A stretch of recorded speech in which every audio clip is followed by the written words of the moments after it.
इधर cease fire पर Araghchi की तरफ से धमकी आई है। सीज फायर की शर्तें साफ हैं, ये कहना है अरागची का। कहा इजराइल के जरिए युद्ध नहीं चलेगा। लेबनान का संहार अब दुनिया देख रही है। गेंद अब डोनाल्ड ट्रंप के पाले में है, ये ईरान की तरफ से कहा गया।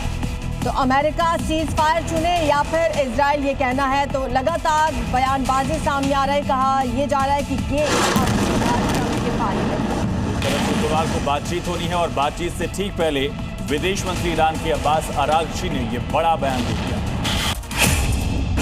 और इसी बीच एक बड़ी खबर है, यूरेनियम एनरिचमेंट पर डोनाल्ड ट्रंप की तरफ से बड़ा बयान सामने आया। कहा ईरान को इजाजत नहीं है। तो डोनाल्ड ट्रंप ने एक बार फिर से बयान दिया। कहा ईरान को इजाजत नहीं है। ईरान में शानदार सत्ता परिवर्तन हम कर चुके हैं। कहा यूएस के साथ अब ईरान काम करेगा। यूरेनियम एनरिचमेंट मंजूर नहीं है। ईरान के यूरेनियम जखीरे पर हमारी नजर है, ये भी डोनाल्ड ट्रंप की तरफ से कहा गया, लेकिन ईरान इसे साफ इनकार कर रहा है।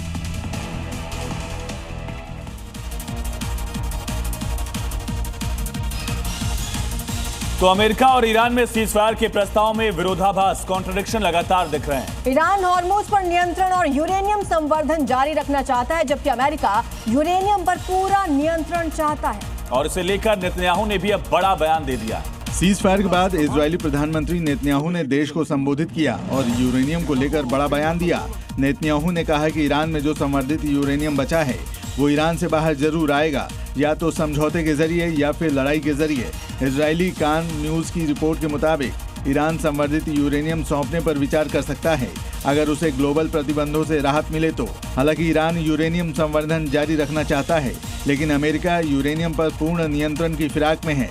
फिलहाल सबकी निगाहें कल 10 अप्रैल को पाकिस्तान में होने वाली अहम बैठक पर है। ईरान अमेरिका सीजफायर पर लग सकता है ग्रहण। ईरानी संसद के स्पीकर का बयान, बोले प्रस्ताव में 3 शर्तों का उल्लंघन। ऐसी हालत में बातचीत बेमानी। विदेश मंत्री अरागची ने भी उठाए सवाल। शुक्रवार को पाकिस्तान में होनी है सीजफायर पर अहम बातचीत। अमेरिका की तरफ से जेडी वेंस, विटकॉफ और कुशनर इस्लामाबाद के लिए रवाना। ईरान की तरफ से गालिबाफ होंगे बातचीत में शामिल।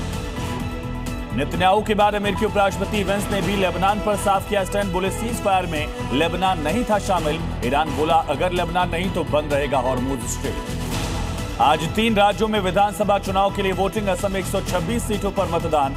722 उम्मीदवारों की किस्मत का फैसला। एमआईएम एआईयूडीएफ गठबंधन के उतरने से रोचक हुआ मुकाबला। केरल विधानसभा की 140 सीटों पर आज वोटिंग। 890 उम्मीदवारों ने ठोकी ताल। पुडुचेरी में 30 सीटों के लिए 9 लाख से ज्यादा वोटर करेंगे मतदान। दोनों राज्यों में सुरक्षा के सख्त इंतजाम। पश्चिम बंगाल में 23 अप्रैल को चुनाव से पहले सुरक्षा का सख्त पहरा। चुनाव के लिए केंद्रीय बलों की 150 कंपनियां तैनात। सीआरपीएफ की 32, बीएसएफ की 55 कंपनियां तैनात। और बंगाल में चुनाव से पहले बीजेपी उम्मीदवार का ऐलान। बोले बंगाल में नहीं बनने दूंगा बाबरी, जरूरत पड़ी तो करूंगा अयोध्या जैसी कार सेवा। कोलकाता पोर्ट से बीजेपी उम्मीदवार हैं राकेश सिंह। इंदौर नगर निगम में वंदे मातरम गाने पर बवाल। कांग्रेस पार्षद फौजिया खान का वंदे मातरम गाने से इनकार। हंगामे के बाद सभापति ने कांग्रेस पार्षद को सदन से निकाला। नोएडा में मौत का एक और गड्ढा। सेक्टर 94 में बने गड्ढे में गिरकर एमएचई के छात्र की मौत। परीक्षाएं खत्म होने के बाद पार्टी करने गए थे छात्र। दोस्तों के साथ पानी में नहाने उतरा था हर्षद। यूपी से राजस्थान तक आसमान से बरसी आफत। पत्थर जैसे ओले गिरने से मची तबाही। सैकड़ों बीघा फसल बर्बाद। केदारनाथ में कई फीट तक जमी बर्फ की चादर। 22 अप्रैल को खोलेंगे मंदिर के कपाट।